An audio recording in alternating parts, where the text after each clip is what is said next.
Hey, what's up guys? It's Lucas and you're watching Fine Tuning. Today we're going to be checking out the Fender American Ultra Telecaster in this beautiful Texas T kind of brown metallic color. And spoiler alert, this is great. Now let me come right out of the gate and say I'm not really a Telecaster guy. I have always been more drawn to Strats because of the guys that I liked growing up when I was learning how to play. And Teles are really cool, but they just have never gelled with me. That being said, this is a great example of a very modern, forward-thinking Tele that I personally feel comfortable with, and I could go do a whole gig of all kinds of different music with it and have no problem. At around $2,000 at the time of making this video, this guitar carries what you might consider to be kind of a premium price tag. But when you remember it is manufactured in America and you compare it to other American-made guitars like Gibson or PRS or Suhr or whatever, this guitar seems to kind of seem on the lower end of the price spectrum, and it's a whole lot of guitar for that money comparatively. So let's briefly go over the specs of the guitar. Starting with this alder body and the classic Telecaster shape, the top is flat like a traditional Telecaster, but on the back you can see it does have a very nice comfortable belly contour like a Strat. It also has a contoured neck heel with a kind of angled neck plate, so it makes that high fret access really comfortable. These come in multiple finishes, but as you can see I have here the Texas T finish, which I don't think the camera is really doing justice. In person it has a little bit of a flip-flop effect, and it kind of goes between like brown and almost a kind of sagey olive green, and there's a little gentle small metal flake in the finish. It's really cool looking, super understated, but very classy. So I'm a big fan of the finish on this, as well as this beautiful white binding that we have all the way around the body that just really makes it pop. Also adding to the sort of modern industrial aesthetic is this brushed aluminum pickguard. It's kind of a satin finish. It feels really good to your fingers when you brush across it, and it looks, I think, super cool. But again, it's kind of an understated modern look. It doesn't jump out at you like putting a piece of tread plate or something on it, but it does have that kind of forward-thinking metal look. We also have the modern 6-saddle Tele type bridge, which is very cool. It gives you individual saddles so you can adjust your intonation action very easily if you want to change string gauges or tunings or something like that. They feel very comfortable and they seem to stay in tune very well. No catches or binds or anything, which is awesome. It does have the string through body kind of classic Tele design. And then in that bridge, we have one of the two pickups. This is the Fender, it's the noiseless pickups, and I think this might be generation 4 noiseless pickups. I don't have a ton of experience with Fender's noiseless pickups other than I've changed a lot of them out for a lot of people in repairs, so I know that they're not always super popular, but I do think these sound really good. They sound like great Telecaster pickups. They're nice and bright and open, but they're also very quiet, which is great. And in the aluminum pickguard, you also have the matching noiseless Tele neck pickup. If we go down to the control plate here, we have the classic 3-way switch like you'd expect to find on a Telecaster. You have a volume control for the master volume and a master tone control. There are a couple little tricks under the hood here. On the top of the volume control, you have the S1 switch. And what that does is when you put it in the middle position and both pickups are active, when the switch is disengaged, you'll have the standard parallel both pickups running together. And when the switch is engaged by pushing down that little top, which is kind of invisible unless you are looking for it, then you get both pickups in series, which is kind of a thicker, darker, more powerful humbucker type sound. And then the tone control, the main difference here, this works, like I said, as a master tone control, but you can feel as you start to turn it down, there's a click. And what that means is this is a no-load tone control. So when it's all the way up, the tone is bypassed from the circuit, so you're getting maximum output and power. And as you feel it turn back, you'll feel it click. And that's when the tone control starts to engage. So at the very beginning of that throw, it's basically not doing anything. It's just adding the load of the tone pot. If you just want to roll the highs off a little bit, have the more traditional Telecaster sound. And then as you go down, you get a nice kind of warming effect as you roll the tone off. Also importantly to a lot of you Tele guys, you might be happy to know that there is an electro socket type jack here. So this is screwed in rather than that kind of wedged up in there old school Tele plate, which I know a lot of you guys will appreciate. I do have a little complaint about this, but we'll get to that later. Moving down the body of the guitar, we have a 25.5-inch scale maple neck with, in this case, a rosewood fingerboard. It does also come in a maple variety. It has a 10 to 14-inch compound radius, beautifully level and dressed frets with really nice fret edges. The rolling on the edge of the fingerboard is very nice. It's ultra comfortable to play, ultra Telecaster. The fret profile is really nice. It's kind of a medium jumbo. It feels like a modern guitar, but it doesn't feel huge or scalloped or anything. And again, that compound radius allows you to have a really nice playable action all the way up and down the neck. So, and this guitar is set up just expertly from the factory. And I'm a real stickler about things like nut height and level frets and radiusing and all that. And this is just dialed in perfectly. This guitar plays itself. We also have a bone nut, which is a very nice thing to see, kind of an upper end feature. I know it's really convenient to do a graphite or something these days, but I really like the classic bone nut and kind of what it does for the aesthetic and the sound of the guitar. Moving up to the headstock here, you can see we have the classic Fender Telecaster logo. We have 6 locking tuners. They lock with a little thumb screw on the back. And then you also have a nice little high quality string tree here for these high strings to keep them kind of pulled down in the nut slot. One thing that's also really cool is you can see on the front of the headstock, hopefully you can see there's a nice beautiful gloss finish. But on the back of the neck, it's more of a satin type finish, so it feels really nice in your hand while still maintaining that beautiful aesthetic on the front of the headstock. I really like it when guitar companies do that. And finally, if you look really closely here, kind of right behind the nut, you have the little access for the truss rod there. I have some thoughts on that as well, but we'll get to that later. So let's check out some sounds from this super cool Ultra Telecaster. Today we are using my Blue Guitar Amp 1 in various amp settings from clean all the way to pretty dirty.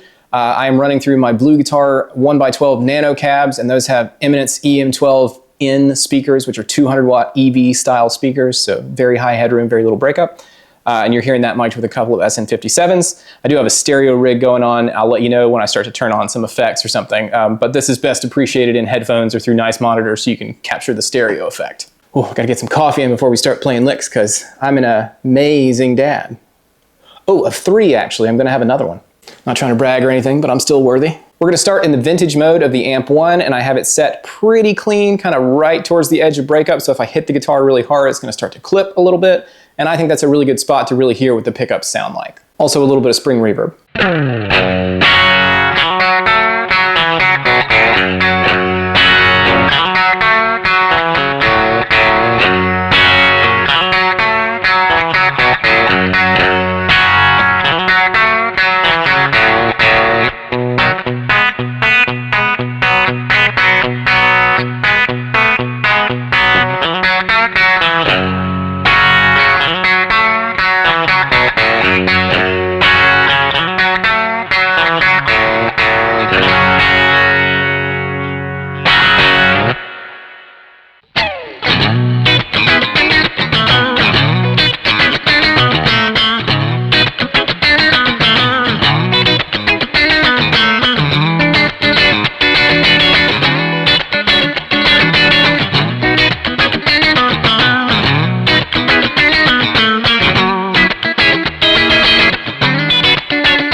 Here's more or less that same thing, but now I'm going to engage that S1 switch in the middle position, so now it's going to run these 2 pickups in series, and you can hear it's a lot thicker, fatter, warmer, more powerful.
If I had to mute that part, it's because I played a song by a band, and sometimes the bands don't like it when you play the songs, and so I had to mute it, but it sounds good, I promise. All right, let's switch over to the classic mode on the Amp 1, which is a little bit more of like a JCM 800 type sound. And I'm also going to turn on my TC Electronics stereo choral flanger to kind of spread it out a little bit. I have it in the pitch modulation mode, so it's not really doing much in the way of modulation so much as it's just giving it a little depth.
Woo, I'm dancing with demonetization today. All right, I'm turning on my Keeley Halo delay, going to the neck pickup, and give it kind of a slippery, bluesy sound.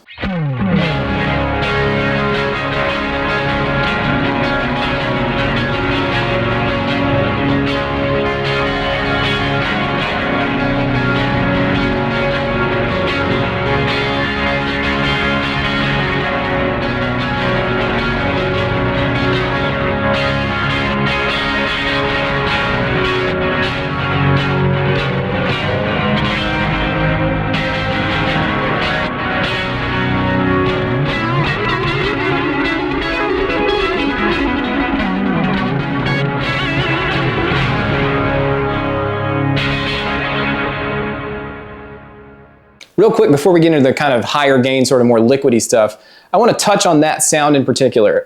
I find that often one of the things that I don't like about Telecasters is that I think the neck pickup tends to be maybe a little on the warm or dark side, and I kind of prefer a brighter, more sparkly, jangly sound in that neck position as more of a Strat type guy.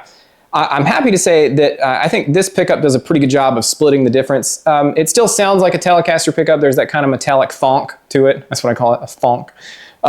But it also is bright enough that it can sort of do that slippery, slidey, bluesy thing. And the way that I can tell is that with this type sound, this kind of mid-game sound, if you play, you can kind of do your rhythm thing and it's sort of scooped sounding, and then if you hit it with the tube screamer, it really takes on this entirely different personality that's sort of iconic to guys like Stevie Ray or Kenny Wayne or Philip Sace or any of those guys that kind of do that thing. So I'm going to play just a little bit without it, and then I'll kick the tube screamer in, and I think you'll hear what I'm talking about.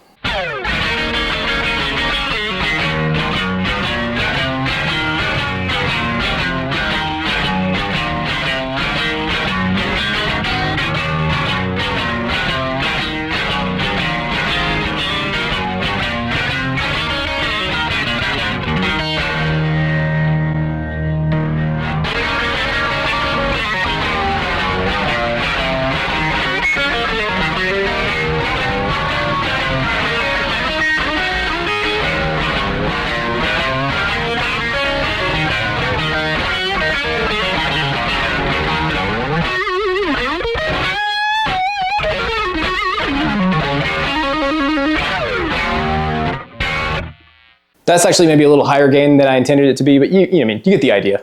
All right, so let's check out some higher gain liquid smooth lead lines. Starting with the bridge pickup, I'm going to use the classic mode on the amp one again, and I'm also turning on the left side of the dualist, which is kind of blues breaker type overdrive, real smooth, thick, warm.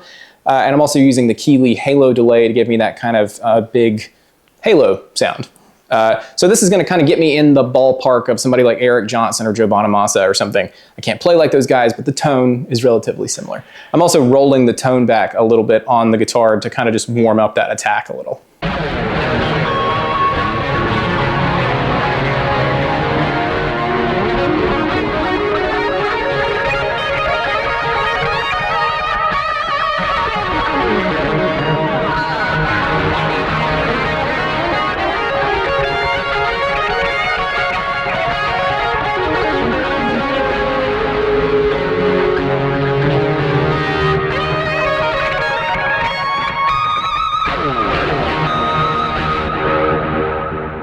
Okay, so let's check out the middle position in the high gain mode, but instead of using the blues breaker overdrive, I'm going to use the tube screamer for a little bit more of a mid-range push.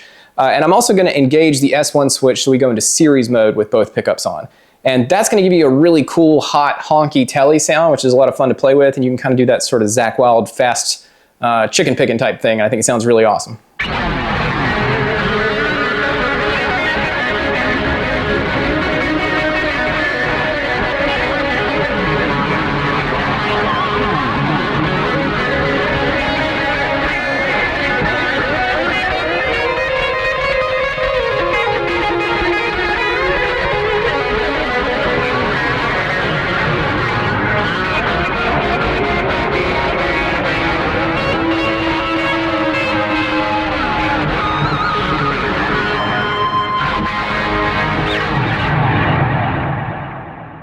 All right, and now to change it up, I'm going to use the neck pickup, and instead of one of the overdrives, I'm going to use my high watt filter fuzz, which is kind of based off the old Grand Funk Messenger fuzz, sort of tone messer type circuit. So it's really nasty and grainy, and it's kind of woolly sounding, but this pickup you'll hear it has a really unique character, and it really kind of cuts through the thickness of the fuzz, which is super cool. So you're going to get that fuzz character, but also still hear the character of the guitar. So that sounds like this.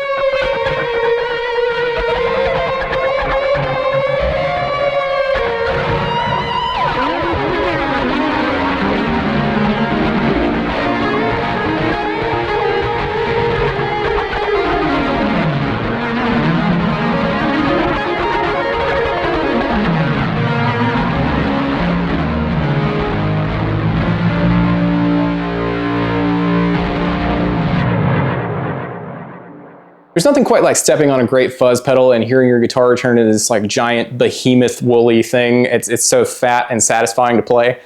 The problem is that when you turn the fuzz off, it's like all of your happiness leaves. You're back to just being a normal guitar player again, and you're not like on top of this mountain of fuzz power. So anyway, that sounds cool. Finally, for all you heathens out there that are wondering whether or not this guitar will go chug, chug, chug, I think so.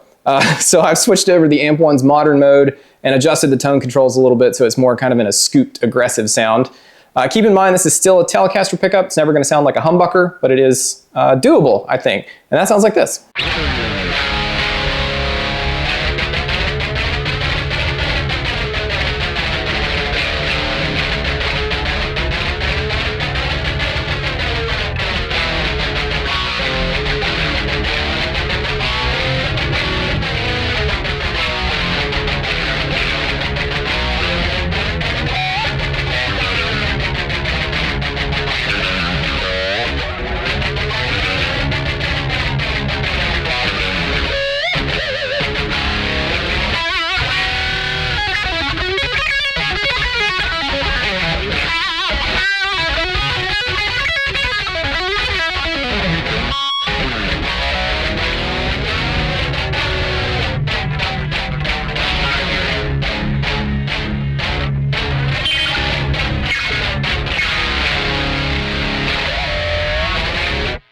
All right, so final thoughts on the guitar. First of all, I think the thing that jumps out to me most about this guitar is the playability. It is, in my opinion, immaculately playable. Between the compound radius, the kind of modern sort of, I guess they call it D shape, but it's kind of a thin C type shape on the neck, feels great. The fret work, both in terms of levelness and crowns and the edge treatment and everything, is really, really great. Guitar stays in tune, fantastic. Nothing feels obtrusive or weird to play, and the belly cut is nice. It's a nice lightweight. It's probably like 7.5 pounds or something. It's just a really, really great, well thought through and well made guitar. So I really don't have much negative to say about it, especially for, as I said, I think the price point for this guitar, for an American made guitar with all these appointments and everything, I think is pretty reasonable, honestly. I mean, go find me another American-made guitar with this kind of level of specs and stuff on it for less money. It's hard to do, you know. I mean, this is really punching, I think, a little above its weight class. My only sort of little issues with it, first of all, because this is such a modern guitar in every other way, I really wish that they would have done away with the truss rod in this inset channel here with that you use an Allen key for. I wish they would have done the sort of spoke heel truss rod up here so that you could just use whatever metal implement you can find laying around. I just think that's easier and more convenient. You're less likely to strip something out or get something stuck or have to deal with the strings. So I really, honestly, I wish all guitar manufacturers would go to that truss rod idea. So that's one little tiny thing. This works just fine, in fact, very well. I wish that they would have done that because everything else on the guitar is so modern. Otherwise, I think that would have been a cool addition. And then my only other tiny beef, and I feel like I have to mention this because it's kind of important to me, is this jack. So this is like an electro socket or an electro socket type jack, which is cool. It's better than the original kind of cup and plate design like the old teles. But I've noticed that there is one sort of issue with this here, and certain types of cables won't plug all the way in. And in particular, my favorite kind of cable will not plug in. This is a standard Planet Waves type end. I can't remember what the model of this is. This is kind of their mid-range level of cable. This will plug in just fine, no problem. In fact, you can do the right angle end of this and it will plug in just fine, no problem, which is great. However, the cables that I like are Planet Waves American Stage cables, which have this like kind of more durable metal end on them. And this will not go all the way in. It'll just pop right out.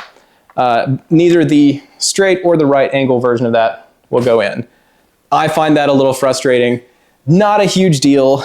You know, if everything else about the guitar is so great, you could just replace this with a different kind of jack. It's not that big a deal. But I just kind of feel like that bears mentioning. So if you happen to be like me and you like American Stage cables and you buy this guitar and think, what have I done?